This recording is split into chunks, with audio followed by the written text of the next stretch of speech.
반갑습니다. 주식탐구생활 천재인입니다. 이번 시간에는 지난 시간에 이어서 대선 테마주를 다룰 텐데요. 오세훈 관련주를 살펴보도록 하겠습니다. 일단 오세훈 전 시장은 이 대선 후보 적합도에서 지금 3등이기 때문에 폭발력이 1등권인 이낙연 총리라든지 황교안 전 총리에 비해선 좀 낮을 수 있고요. 이런 그 전세가 역전하는 모습이 나와야 됩니다. 반면에 그렇지 않고 오히려 홍준표 전 대표한테 역전을 당한다 그러면 재료는 빠르게 소멸될 수 있기 때문에 조심하실 필요가 있고요. 그럼 이제 관련주들을 좀 살펴보죠. 자, 진양화학이 대장주 노릇을 하고 있는데요. 같은 이제 계열사들이 이제 뭐 산업, 진양산업, 진양폴리, 또 이제 진양홀딩스, 원래 이제 KPX 홀딩스 그룹사입니다. KPX 홀딩스의 양준영 부회장이 고려대 동문인데 사업적으로 전혀 관계가 없다. 서로 알지 못한다라고 공시를 통해서 부인을 했죠. 자, 그리고 이제 K탑 리치 같은 경우는 이명식 대표가 고려대 동문입니다. 그래서 이제 이런 부분들이 이제 부각이 됐던 거고, 금양 같은 경우는 류강지 대표가 고려대 동문이어서 역시 같이 엮이게 된 겁니다. 지능기업이나 누리플랜, 한국선제 이런 종목군들은 사실 정책주하고 엮이면서 같이 움직였던 거고요. 아이리버 같은 경우는 이제 친동생인 오세훈 그 현 SK 그 블록체인 사업 개발 유닛장 전무로 지금 공식적으로 등재가 되어 있습니다. 그래서 관련사인 아이리버가 수혜를 받을 것으로 시장은 이제 앞으로 보고 있는데, 일단은 아이리버가 이제 시총도 크고 아직 수급이 들어오지 않아서 움직임은 굉장히 미비합니다. 그래서 kit만 해놓고 보실 필요가 있을 거예요. 자, 유진기업 역시 이제 시가총액 큰 기업입니다. 유진그룹의 그 유경순 회장이 이제 중동고등학교 동문입니다. 대학이 아니라 고등학교 동문이어서 시장에 좀 관심을 받을 가능성이 있다라고 루머는 돌고 있습니다만, 시총이 크기 때문에 세력들 입장에서 크게 매력적이지 않다. 그러면 보시다시피 여러분들이 지금 그 많이 움직였던 종목들, 같은 그 테마 안에서도 대장주 노릇하는 종목들 보면 시총이 역시 작습니다. 자, 진양화학 663억, 진양산업 621억, 진양폴리 213억, 그 다음에 K탑 리치가 최근에 아주 후발주자로 강한 모습을 보이고 있는데 역시 546억. 계속 설명을 드렸습니다만 세력들 입장에서는 1000억, 시가총액이 1000억 미만인 종목들을 가장 선호한다 그랬어요. 거기에 부합하고 있기 때문에 지금 먹거리로 움직이고 있다라고 보시면 되고요. 그러나 이것들은 이제 무조건 이렇게 된다라고 생각하면 안 된다 그랬습니다. 테마 논리를 정확히 이해를 해야 된다고 계속 설명을 드렸어요. 자, 그럼 관련 종목군들 팩트 체크를 해보죠. 자, 역시 이 진양홀딩스를 비롯한 이제 진양 관련사들, 양준영 기사가 과거면 현재 전혀 관련이 없다. 그런 이제 고려대 동문 맞습니다. 진양홀딩스 같은 경우 유보율 900%, 부채 비율도 잘 맞춰지고 있죠. 흑자 기업이고 뭐 부도날 위험 없으니까 세력들로서는 크게 부담 없습니다. 자, 진양화학, 자, 유보율 400%, 진양산업입니다. 유보율 400%,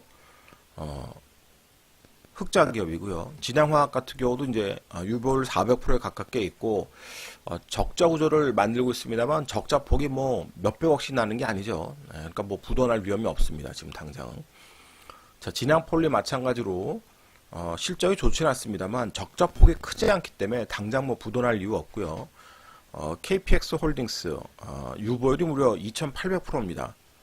당연히 뭐 부도날 이유가 없죠. 세력들 입장에서 당장 뭐 부도날 위험이 없기 때문에 맘만 먹으면 언제든지 움직일 수 있습니다. 그러나 지금 이제 KPX 쪽이 아니라 진양 쪽에 대장주를 만들어 놓고 움직이고 있는 거예요. 자, 그리고 K탑 위치 같은 경우 보면 그 이명식 그 지금 대표가 고려대 경제학과 졸업했습니다. 아주 오토리스 이 대표 출신인데, 여러분 이제 공시를 찾아보시면 아주 오토리스 대표 출신이고 CNK 캐피탈 전무이사 출신, 뭐 감사도 이 선임을 했었고요. 그러니까 이런 것들이 확인이 됐기 때문에 시장은 이제 그런 걸 좋아한다는 소리입니다. 리츠사 중에서는 안정적인 수익을 만들어내고 있습니다. 막 그냥 뭐 부도가 난다든지 그럴 가능성보다는 역시 안정적인 그런 모습들을 보여주고 있기 때문에 시장에서 계속 관심을 갖고 보고 있고요. 자, 금양 같은 경우는 이제 유보율이 200% 수준. 그러나 적자가 누적이 되는 기업이 아니기 때문에 마찬가지로 이제 시장이 관심권을 갖고 있습니다. 그리고 사채 물량이 조금 있는데 그 사채 물량 자체가 뭐 엄청 많은 물량은 아니에요. 그렇기 때문에 이제 어느 정도 시장에서 소화가 될 거라고 보고 있고요. 고대 법대 출신입니다. 자, 지능 기업 같은 경우는 역시 그 정책 관련주로 엮일 수가 있는데요. 아라뱃길 그 과거 수주 사례가 있습니다. 그래서 이제 그런 것들을 세력들이 알고 있는 거고요. 자, 재무적 환경을 보면 지능기업은 조금 이제 재무적으로는 약간 부실한 그런 모습을 보여주고 있습니다만 아무래도 이제 효성이 있기 때문에 거기에 대한 이제 부담은 크진 않는 상황입니다. 자, 누리플랜 같은 경우 2010년도에 코스닥에 이제 상장이 됐는데 그 상장할 당시만 해도 시장에 많은 관심을 받았습니다. 네, 그런 이유가 도시경관 전문 기업이기 때문에 디자인 서울에 잘 어울리는 기업이 되겠죠. 그래서 그런 정책적으로 엮으려고 한다면 언제든지 또 움직임이 나올 수 있는 겁니다. 근데 아직은 이제 계속 설명했듯이 오세훈 전 시장이 3등권에 있기 때문에 크게 주목받을 수는 없고요. 특히 정책주기 때문에 더 그렇습니다. 자, 뭐 유보율 800% 실적이 좋지는 않습니다만 뭐 당장 뭐 부도날 위험은 없습니다. 사채 물량이 조금 있고요. 자, 한국선제 마찬가지로 이제 지하 터널 공사에 대한 기대감으로 한번 시장에 관심을 받았던 건데요. 해저 터널 관련주로 또 유명하죠. 그 이유는 이제 해저 케이블용 아모링 와이어라는 제품을 만들기 때문에 그렇습니다. 이 특수한 제품인데 이 제품을 만들기 때문에 상당히 좀 그쪽으로 태화를 형성을 많이 했던 종목입니다. 자, 재무현황 보시면 유보율 590%, 자본부채 크게 지금 벗어나지 않고 있고 매년 흑자기업, 부도날 이유 없죠. 자, 그리고 이제 오세훈 씨 지금 SK 전무로 있습니다. 역시 오빠가 오세훈 전 시장이고요. 이 아이리버를 SK텔레콤이 인수를 했기 때문에 향후 이 블랙체인 사업 관련해서 아이리버가 그쪽에 그 엮일 수가 있습니다. 그래서 그런 것들을 갖고 세력들은 이제 노림수가 있겠습니다만 시총이 크기 때문에 관망만 하고 있어요, 지금. 자, 보시다시피 재무적 상황은 좋지 않습니다. 계속 이제 적자를 좀 내고 있고 단지 이제 유보율이 있기 때문에 뭐 당장 부도날 일 없고 SK텔레콤이 뒷배가 있어서 또 그렇죠. 이 3호 물량도 SK텔레콤 물량입니다. 자, 유진기업 중동고등학교 출신, 같은 중동고 출신이고요. 자, 유보율이 뭐 1900%, 망할 이유 없죠. 매출이 1조짜리 회사고 영업이익이 1000억씩 내는 회사입니다. 큰 회사란 소리죠. 세력들이 다루기 쉽지 않습니다. 정말로 뭐 1등권으로 올라오면 몰라도 그러나 이제 이런 기업들이 있다라고 여러분들이 이제 참고로 보시라는 소리예요. 그러면 이제 이런 기업들이 어떻게 실질적으로 기술적 흐름들을 보였는지 우리는 매매를 해야 되니까 그 기술적 흐름이 굉장히 중요합니다. 자, 그러면 차트를 하나씩 살펴보죠. 진양홀딩스부터 보겠습니다. 자, 바닥권에서 이제 진양화학의 대장주 노릇하다 보니까 이제 올라왔는데 역시 거래량이 많지 않고 차트 흐름도 굉장히 좀 지저분합니다. 이런 종목들은 매매 안 하는 게 좋다고 그랬어요. 자, 대장주인 진양화학. 역시 차트 자체가 깔끔하죠. 처음에는 좀 차트 모양이 좋지 않았습니다만 두 번째 요것들은 이제 장악하는 새로운 1파를 처음 만들 때 새로운 1파를 만들었을 때 모습이 그나마 깔끔했습니다. 그래도 역시 그 오세훈 전 시장이 지금 1등이 아니기 때문에 최근에 이제 같이 움직이면서 그러니까 오세훈 시장뿐만 아니라 황교안, 이낙연 이렇게 다 같이 움직이니까 수급이 몰리면서 지금 아주 파동을 크게 형성을 했습니다. 자, 3파동이 굉장히 컸어요. 1파보다 3파가 컸기 때문에 5파가 짧을 수가 있습니다.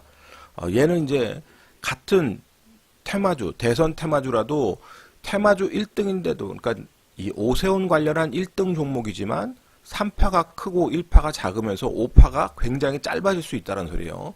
얘는 5파가 커지려면 어떻게 되느냐? 5파가 나오려면은 반드시 오세훈의 지지율이 올라가야 됩니다. 치고 가야 된다는 소리예요. 최소한 유승민하고의 역전 현상이 나오든지 그래야 얘가 5파가 자연스럽게 형성이 되지, 그렇지 않으면 3파가 길었기 때문에 상당히 찌글거릴 수가 있습니다. 같은 테마주라도 그걸 여러분들이 논리적으로 이해를 하셔야 된다는 소리예요. 그래서 이제 오세훈 관련주들은 조금 늦었습니다. 여러분한테 알려진 게 일단 먼저 황교안, 이낙연부터 알려주고, 그리고 이제 세 번째로 이제 오세훈 관련주 알려드린 게 다 그런 테마 논리의 이유가 있어서 그런 거예요.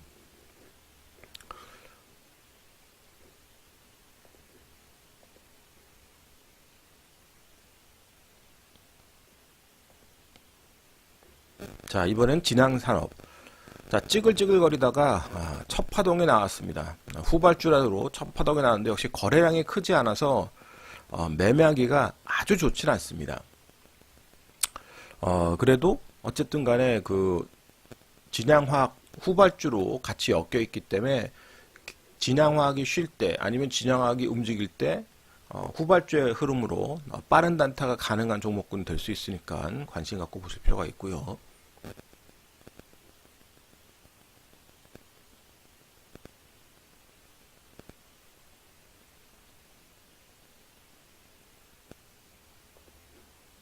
자, 이번에 이제 진양폴리입니다. 자, 진양폴리 같은 경우는 진양홀딩스하고 비슷하죠. 조금 더 나은 모습을 보이지만 이미 벌써 원래 자리까지 돌리는 모습입니다. 그만큼 약하다는 소리예요. 거래량도 없고. 그럼 이런 종목들은 매매를 하는 게 아니라 지켜보는 겁니다. 2등주, 3등주, 이 후발주자들이 어떻게 움직이는지 지켜보는 게 중요하지 매매를 해서는 안 된다는 소리입니다. 자, KPX 홀딩스 어떻습니까? 거래도 없고 옆으로 눕고 재미없죠. 그러니까 세력들이 수급적으로 다루지 않으면 매매하기 어렵습니다. 자, 케이탈 위치 찌글찌글 거리다가 대량 거래를 수반하면서 파동을 크게 형성했습니다.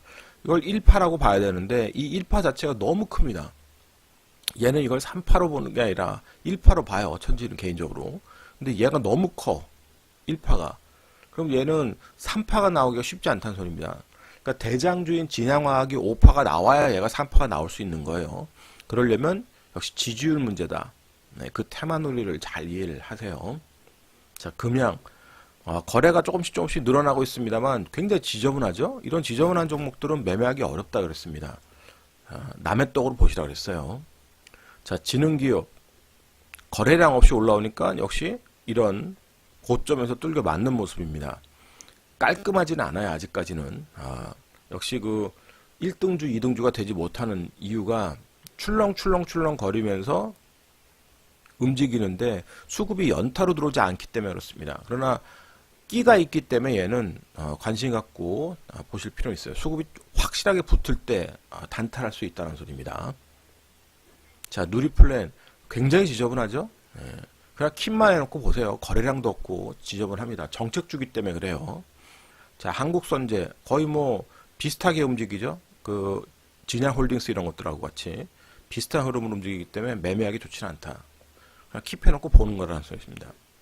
자, 아이리버는 아예 뭐 거래량도 없고 옆으로 질질질 흘러내리는 모습. 시장에 관심이 지금 없어요. 자, 유진기업 마찬가지로 바닥에서 횡보하면서 거래량이 안 실립니다. 이런 종목들은 사실은 유진기업 같은 경우는 대북주하고 연관도 있지만 역시 수급이 메이저 수급이 좀 어느 정도 들어와 줘야 되는 그런 종목들입니다. 그래서 그런 수급이 안 들어왔을 때는 매매하기가 쉽지 않다. 그러면 역시 얘도 마찬가지로 대장주 중심으로 매매를 해야 됩니다. 그러면 여러분들이 매매를 하려고 보려면 일단 진양화학이 1등이니까 얘를 중심으로 해서 매매 타이밍을 잡아야 된다는 소리입니다.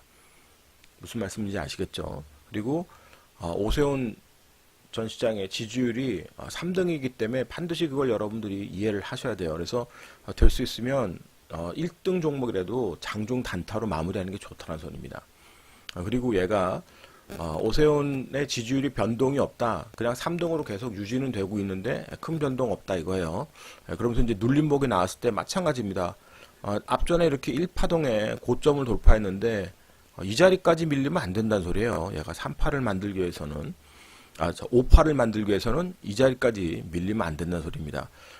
최소한 얘가 이 4,500원 4,000원에서 4,500원 이상에서 놀아야 싼 것 좀 5파라도 만들 수 있어요. 그거를 여러분들이 기억을 하시고 수급 붙을 때마다 트레이딩을 잘 해보시기 바랍니다. 역시 수급이 붙는다는 것은 분봉의 흐름을 잘 추적을 하셔야 되는 거예요. 기준은 일봉이지만 매매는 분봉으로 해야 되기 때문에 그렇습니다. 이번 시간에는 오세훈 관련주를 좀 설명을 드렸는데요. 오늘 시장도 미국 시장하고 연계되면서 장중에 30포인트 코스피는 30포인트 정도 빠졌고 코스닥 같은 경우는 지금 뭐 거의 저점에서 놀고 있습니다.